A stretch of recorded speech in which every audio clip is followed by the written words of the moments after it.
Fille d'Israël, la Sainte Vierge a dû beaucoup lire et méditer l'Écriture. Les nombreux textes de la Vigile pascale rappellent cette longue fréquentation de la Bible qui fait mûrir en nous la connaissance de Dieu et l'amour que nous avons pour lui.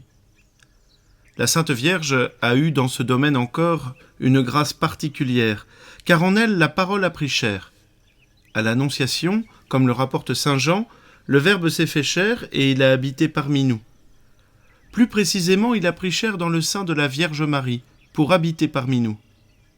Elle est la première demeure du Verbe fait chair. Reprenons quelques lectures que nous entendons au cours de la Vigile, en essayant de nous mettre toujours un peu plus à l'école de la Sainte Vierge. Marie est l'Immaculée Conception, celle par qui est réalisé le retour de la création à l'ordre et à la bonté originelle. Ayant offert son fils Jésus pour le salut du monde, Marie est comblée plus encore qu'Abraham quand il avait accepté d'offrir son fils Isaac par obéissance à la volonté de Dieu. Et elle est la figure d'Israël qui, après la traversée de la mer Rouge, avait été confirmée dans sa foi. Et elle accomplit également la figure de Jérusalem, consolée après l'épreuve de l'exil, car elle a porté en elle la parole de Dieu faite chair.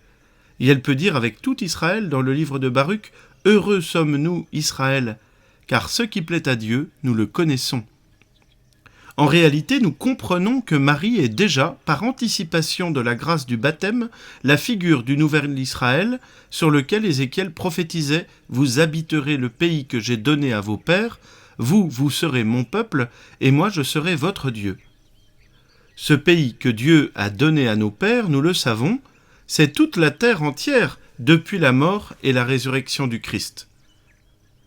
La rencontre du ressuscité avec sa mère est tellement puissante qu'elle ne peut pas se dire. C'est pour cela que l'Évangile n'en parle pas. Toutefois, nous pouvons, après avoir suivi la Vierge Marie le jeudi saint et le vendredi saint, nous associer à son ineffable joie. Dans le silence, ouvrons notre cœur à cette joie silencieuse et si forte. Accueillons en nous la visite du Seigneur ressuscité et rendons grâce à Dieu pour la vie qu'il nous donne. Que la bénédiction de Dieu Tout-Puissant, Père, Fils et Saint-Esprit descende sur vous tous et y demeure à jamais.